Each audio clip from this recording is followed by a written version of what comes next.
Hey, beautiful people. Welcome back to Coco Cares. Driver here.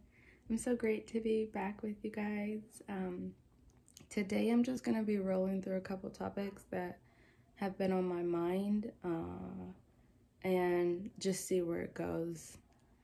The main thing, guys, that I've been thinking about all of this week, was becoming attractive to yourself. And really, what does that mean? What does it mean to become attractive to yourself?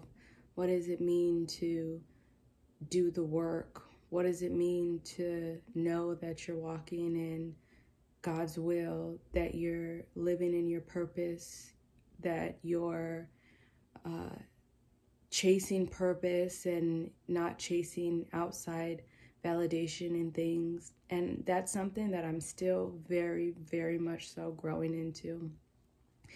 The last thing that I could remember thinking of in my alone time was, how did I get here? How did I get to the place of wanting to show individuals, show women to chase purpose, pursue purpose. What is purpose? And not just go after love. And don't get me wrong, we all want love. We were created to love. We only know how to love because of the Father.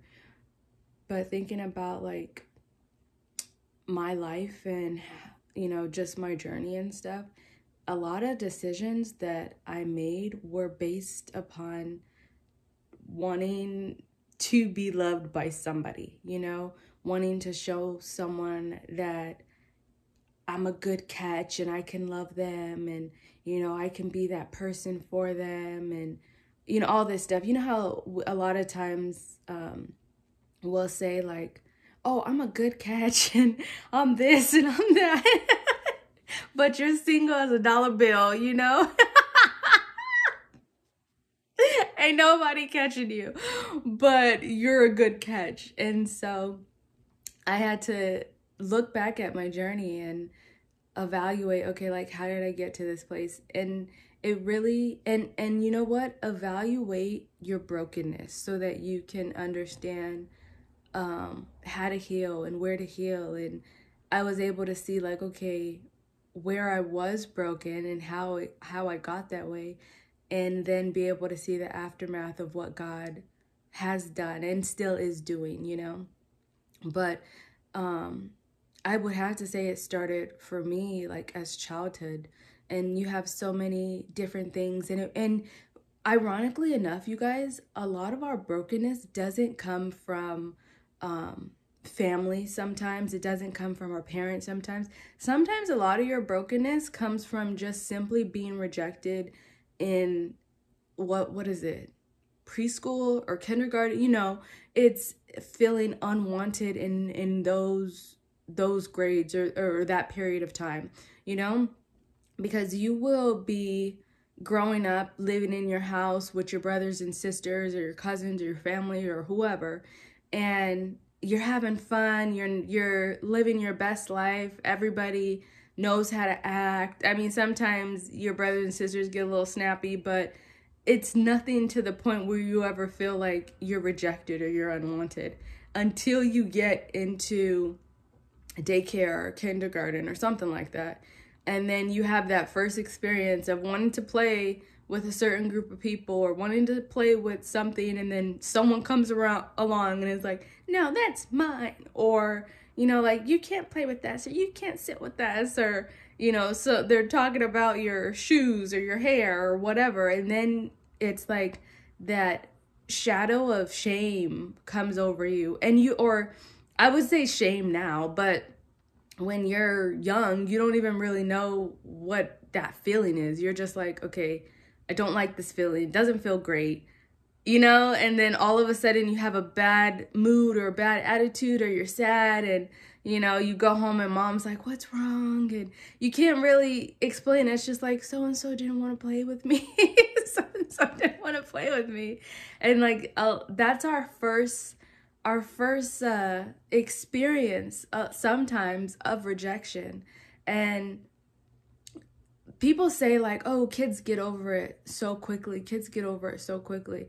But what I'm learning is that yeah, I think kids get over things a lot quicker, but I just still feel like those underlying feelings are still there. You know, they're just unexplained, or I would say unaware, you know, until you get older and maybe you're in high school or middle school or wherever, and you have another encounter. And now it could be like with a particular boy or a particular girl, or, you know, it still could be a particular group of friends, and you feel that same feeling, and you're like, oh, this is what this is, you know, this is rejection, you know, this is you know, rejection. I was trying to think of another fancy word, but this is rejection. And then, you know, your mind starts going into like, okay, how can I not feel this way again? How can I be liked? Or how can I be understood? And all that stuff. And some people go into not caring and doing their own thing. I wish that was my story, but it wasn't until I got into like my 20s, where I was like, you know what? I don't care. I'm not even gonna lie. It wasn't even really in my 20s. I really, within the last couple of years, just started understanding, like, you know what? I don't need anybody to like me. God likes me. God accepts me, you know? And then moving into like accepting yourself. And now I'm like, okay, becoming attractive to yourself, you know, being comfortable in your own skin. But, you know, like you move into, you either move into like, how can I make someone like me? Seeking validation, seeking affirmation, or let me just go and do my own thing and recognize I'm good enough. And I feel like that is a healthier mindset, you know? I'm not always going to be like this. I'm growing. I just need to find people who understand me. That's a healthier mindset. I feel like that's where we should be, but that's not what we're taught, you know? And so I think that's where this came about. Not only just like, you know, little rejections in school, but I'm gonna get deeper into it. But how this came about, because we start seeking validation and wanting love, you know, like it goes from seeking validation from just regular people. You know, how can I get this person to accept me? How can I get this person to like me? To then when you start getting into the era of men and women and relationships, it's like, okay, how can I get this guy to accept me? How can I get this guy to like me? And just completely foregoing, you know, do I like myself? You know, what are my standards? What do I like? What am I after? Where am I going? What am I doing? Instead of trying to mold yourself to somebody else's program. And for me, I think in my childhood, I experienced a lot of rejection, a lot of not fitting in. Like I grew up in a town where predominantly everyone was white, and there was like five black people, you know, 5 black people.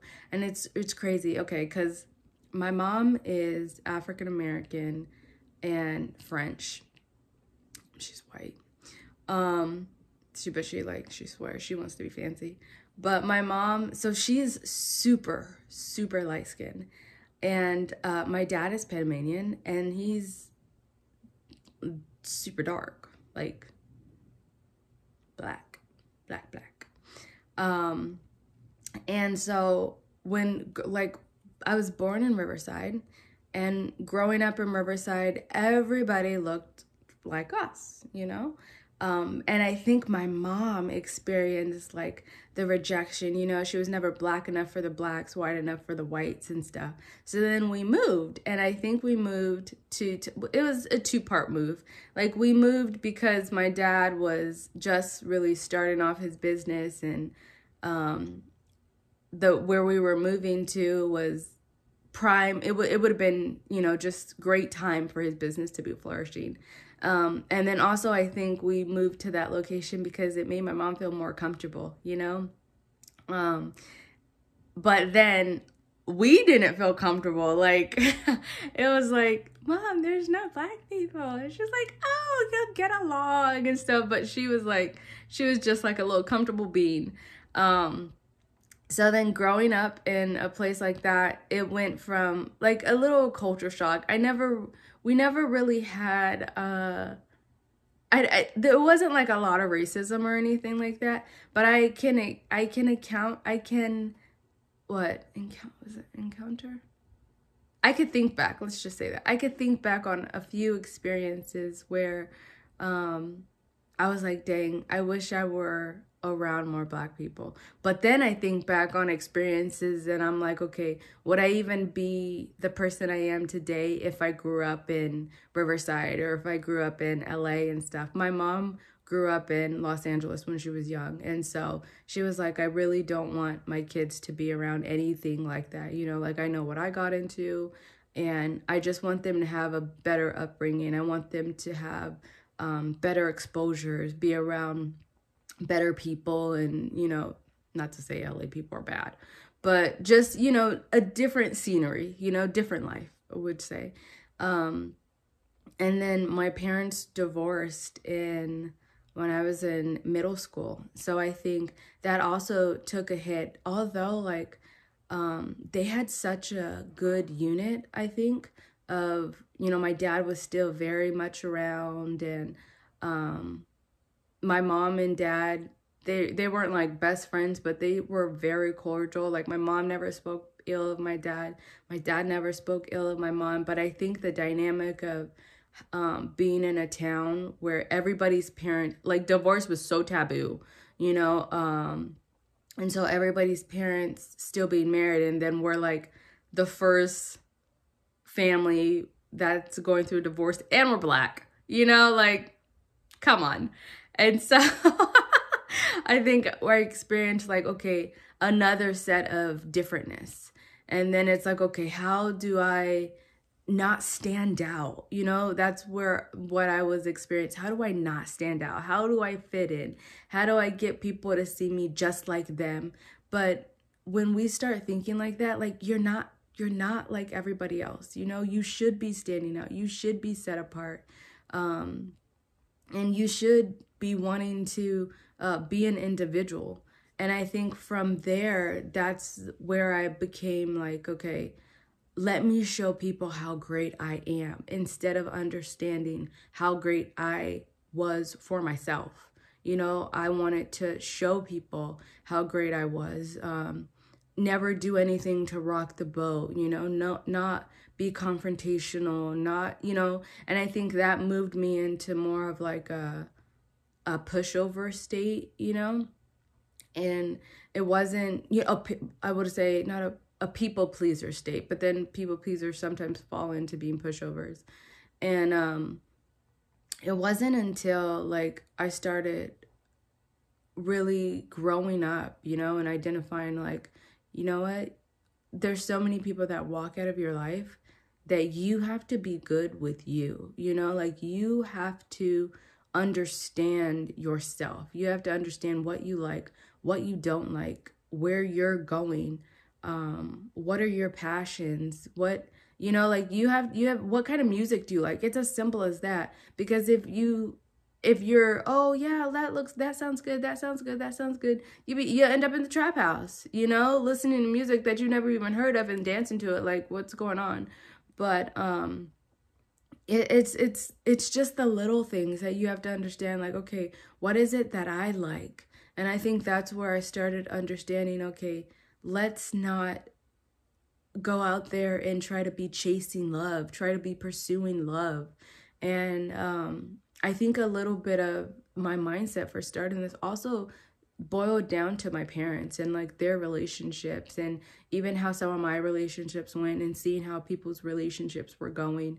And I started seeing that like, okay, there was a pattern, you know, everyone's relationships were going from, it almost seemed like they were coming from a place of insecurity, coming from a place of brokenness, not coming from a place of health. I had one friend who I felt like she was my strongest friend mentally, you know, like she always seemed so mature, so on point, so on track. She knew what she wanted. She was moving from a place of health and healing and security, and that's the one person that I looked up to.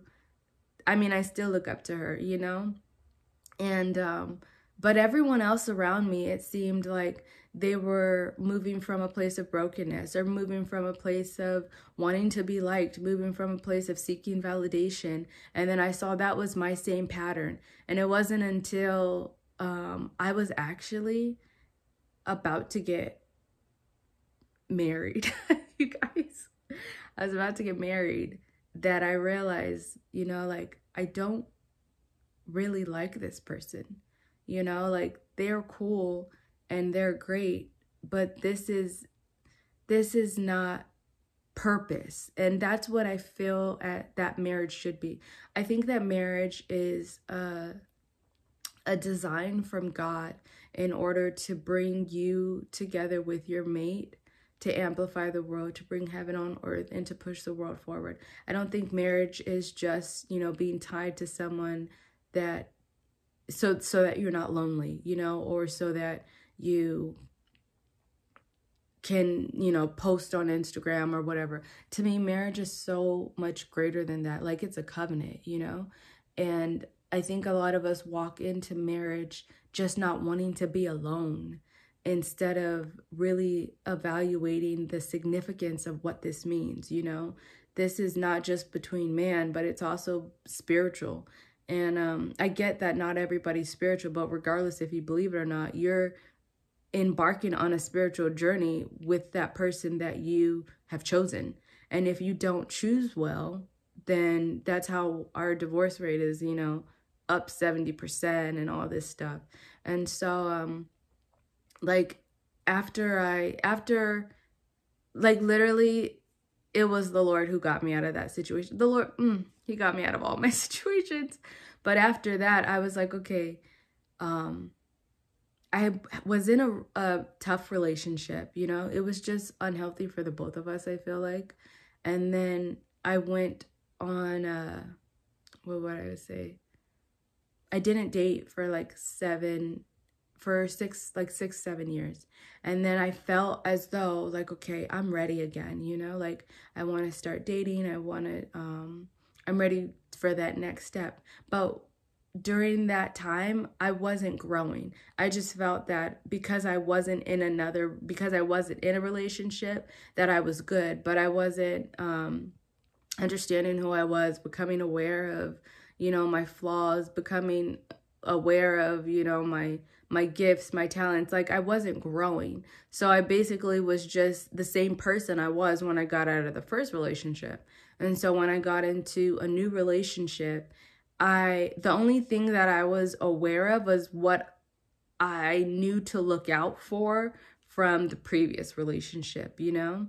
But I didn't have standards in place. I didn't have, you know, my morals and my values in place. I knew what ideally I wanted, but I mean, if you gave me a cookie, I'd fall. And so in that relationship, it wasn't until like I got to, you know, like, it got to like, okay, are we doing this or not? That I was like, I don't really like you. You know, I don't really, not like I don't really like you. That would be very rude. But I don't want you to be the head over me. I don't want you to be the head of my family.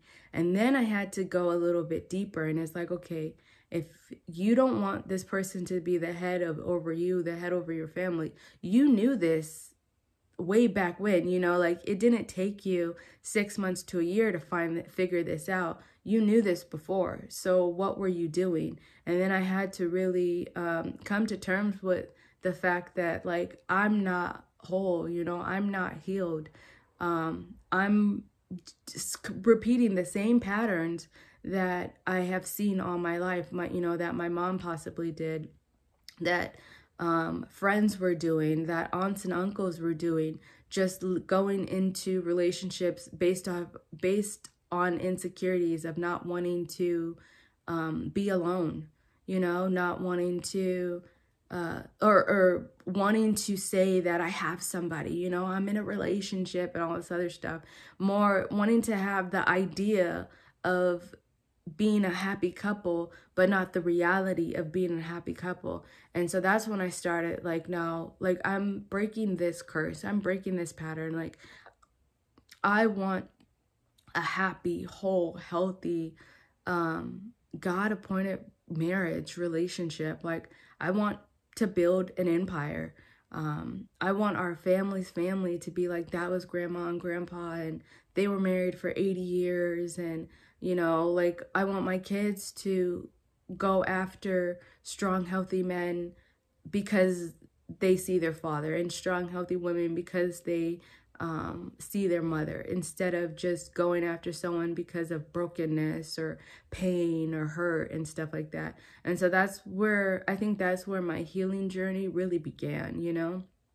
And in, you know, growing up, like in my time, therapy was frowned upon, but I was like, yo, like, obviously God created therapists for a reason. Like, do your research, but you could find a therapist who is faith-based and who is going to help you, walk you through it. I believe coaching, you know, mentorship is very strong. Like, you always need someone on the outside looking in, someone being able to hear your story and kind of tell you, like, do you think that's a healthy thought process? Do you think that's a healthy thought pattern? You know, like, are you, if you heard this from someone else, what advice would you give them? Because a lot of times when we're in something, we're always right, you know, or we always know what to do, but do we?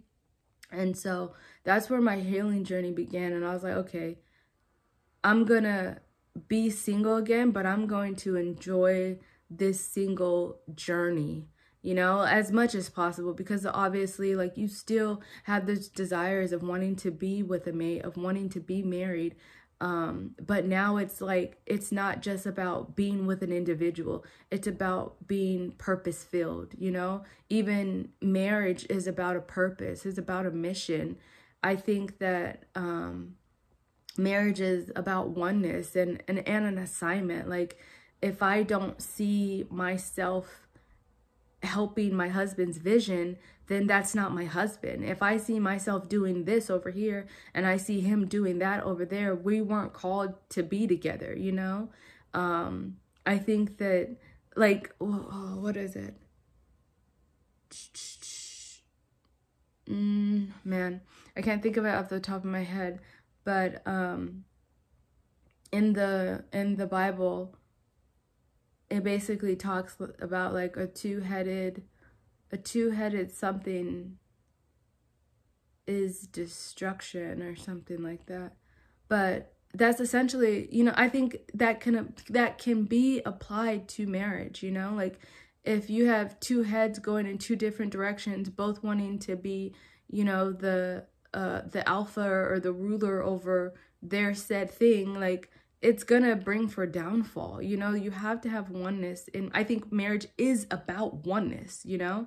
But I think the art of that has been lost, because marriage became just being taken care of, you know? Marriage became just, you know, not being alone, just having kids, all this nonsense and stuff, and totally negating the purpose and the design of why God brought or ordered marriage. I mean, even, what was it? Paul was like, yo, if you could not be married, you're better off.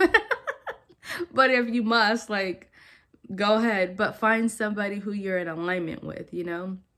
And so that's where, and I think that's also where I was like, okay, this is gonna be a growth journey for me, because not only do I want to grow myself and understand myself, become aware of myself, become aware of what I like, what I don't like, my goals, my standards, my values, the person that I am, grow into the queen mindset that I believe that God created all women to be, you know, understand men as kings. You know, I think that's the one thing that I'm very grateful for.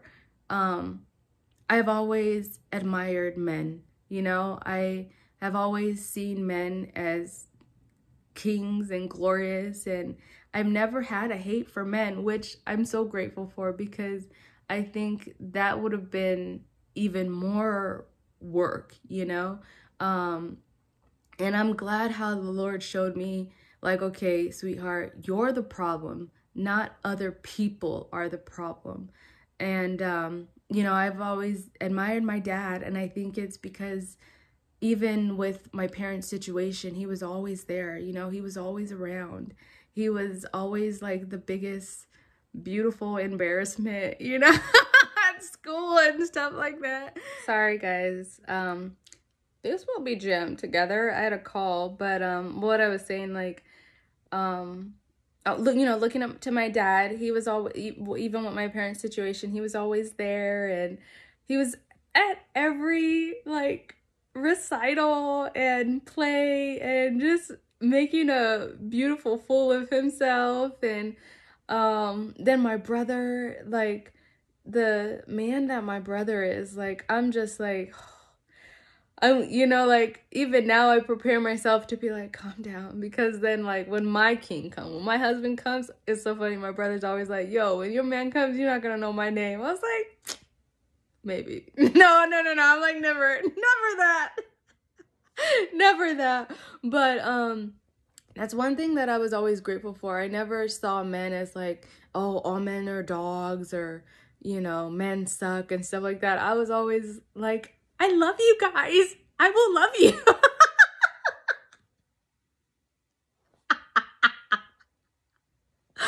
But, you know, like, the Lord had to show me, like, sweetheart, you know, you have to understand yourself, you know, like, you have to understand how strong you are and how great of an influence you can be in a man's life.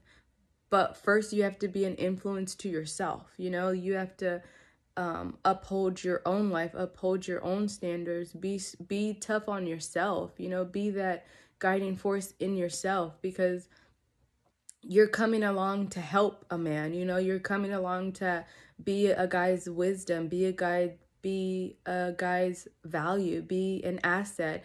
And if, like, you're only as good as you are, you know, like, you're only as good as you are. Like, someone is always going to take advantage of your stupidity, I would say, you know, like, of your ignorance. Because if you don't know your value, if you don't know your worth, why is someone supposed to be like, oh, well, this is how much you're valuable, this is how much you're worth, I'm gonna go above and beyond and do all this for you, and you're over there like looking cross-eyed and twisted because you're like, why are you doing that? You know, like, what's going on? And so, because you don't know your own value, you don't have your own standards, you don't have your own moral level or level of excellence, I would say, of how you uphold yourself and how you uphold your life. And so that was one thing I was always very grateful for. But it going into this, I was like, okay, instead of just taking time and being single and being, you know, like, non-social or whatever, actually take that time and now start to work on yourself, you know, take that time and start to understand, you know, what your gifts are, what you're good at, what your purpose is, you know, grow your mind. What are things that you have always wanted to do? What are things that you want to accomplish? How do you want to live?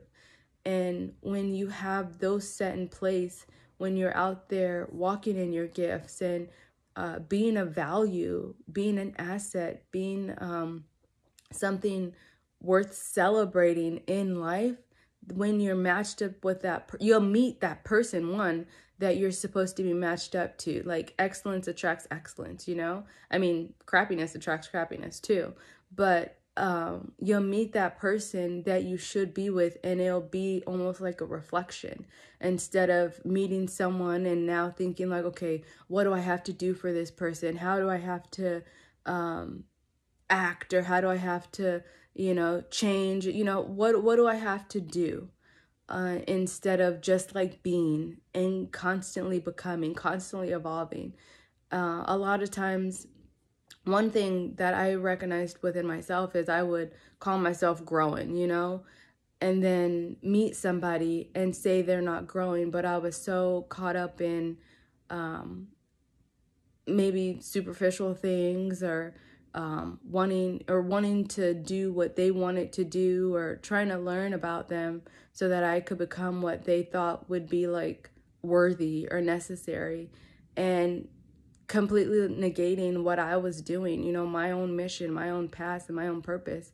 And that's where, you know, I think Stop Chasing Love came from. Because it's like, if you're chasing love, you're never gonna grow and blossom into the gift that God created you to be. One thing I was telling my brother the other day, I was like, okay, a woman attracts, you know, like you attract what you are. Men are hunters, women are receivers. And those are things that I learned from Tony Gaskin and R.C. Blakes, just giving props are due. But, you know, women attract. And if you're not attracting what you deem is valuable or worthy, then you have more work to do. You know, it's not that there's no good men out here, or there's, you know, all these men are this or all these men are that. No, like all these men are children of God, you know, just like you're a woman of God. You know, all these men are amazing, intelligent people, and you're attracting who you are. So if you think you're fine and you got it going on, but you keep you're attracting your insides, you know? So if you think outwardly or whatever, you got it going on, but you keep attracting these, you know, lower class people, as you would say, it's not the people, you know? You have to take a look at you, because you're going to attract what you are. So if you're not attracting what you want, then obviously you have more work to do. You know, you're not there yet. And that was a real opening to me. And I think that's where, like, I just got on this become attractive to yourself, you know? It was always like being comfortable in your own skin. What do you like? Learning yourself, because I think if you don't know yourself, then it's really hard to know who should be accompanying you. You know, also, like they say, what? If you don't know where you're going, you don't know who should be coming with you. Or if you don't know your vision, you don't know who you should be paired up with. If you don't know yourself, you don't know what you should be attracting. You know, you don't know what should be in your circle, whatnot. I just said that 5 times, same different way, but whatever. If you're not liking what you're receiving, then you got to go back and check. Oh, I wrote something really good the other day. Let me see. What did I write, Lord? What did I write?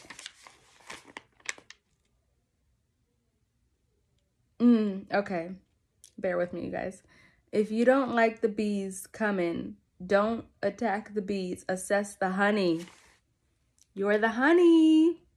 So, you know, like if you don't like the bees that are flying around, like you have to assess yourself. And this is also something that I learned from Tony Gaskin. He was saying, like, okay, as a queen, you know, as a woman understanding her mind and walking in her awareness, a queen, everybody wants to be with the queen. Everybody is attracted to the queen, but you are who you settle down with.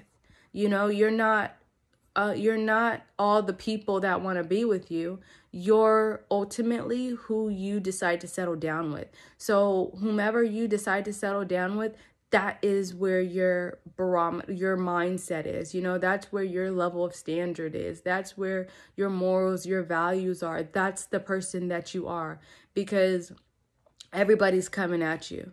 But you can choose a king, you know, or you could choose a pauper. But it's how are you seeing these men? And you're seeing the men the same way you see yourself.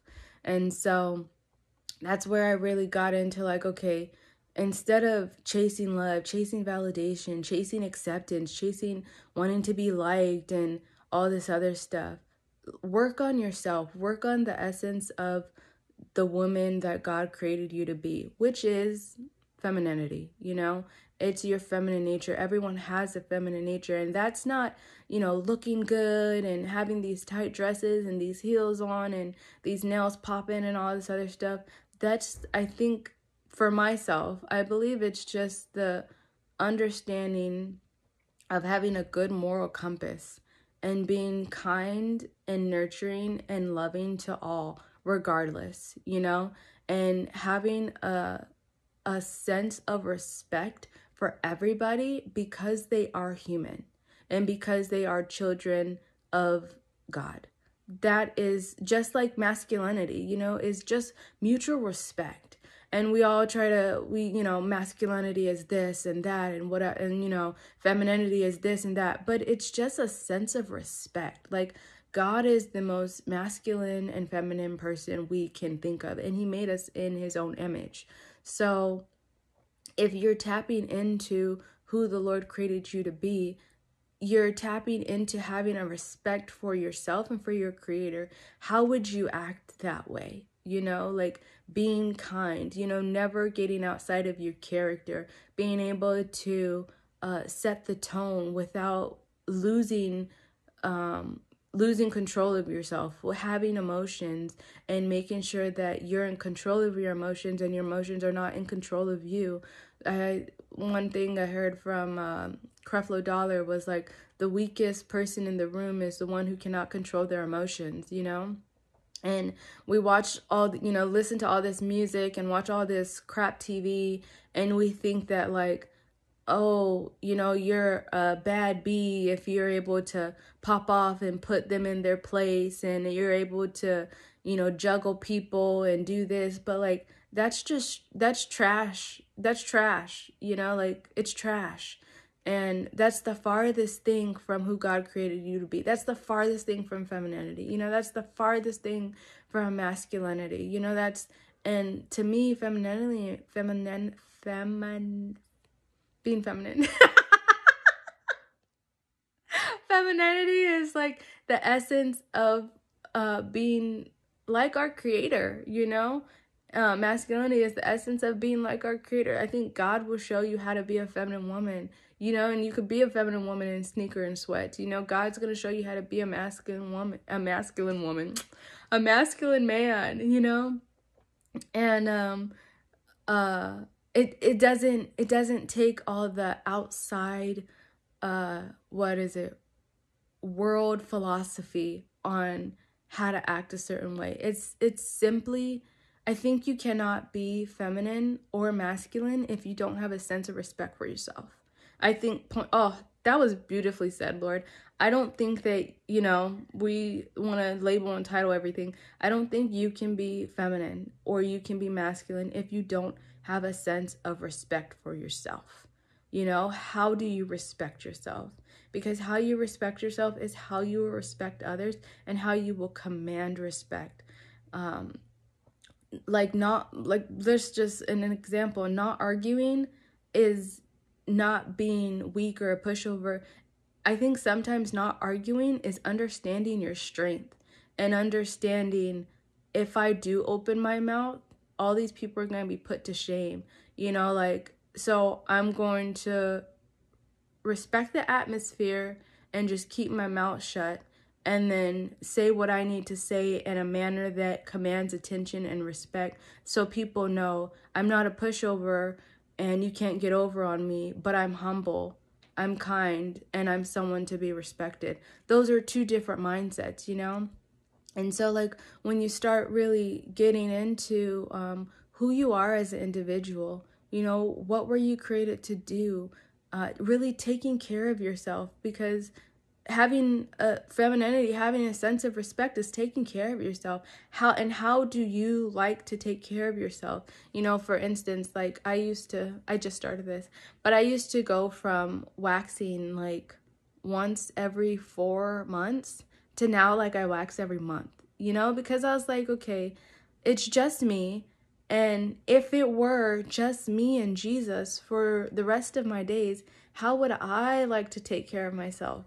Like the same way you take care of yourself as a single is the same way you will take care of yourself in a relationship. And so, developing your standards as a single, developing, your level of excellence as a single. And then when you get into a relationship, allowing that to be an added benefit for your woman or for your man, you know, instead of not taking care of yourself, not having a sense of respect, and then meeting somebody that you like, and now it's like, okay, oh, I see this person likes this, so now let me start doing this. I see this person likes this, so now let me start doing this. And you almost like wear yourself tired trying to become this person, chasing love that you think they want, but that's not truly you. And so after you get them and all the excitement dies down, then you go back to yourself.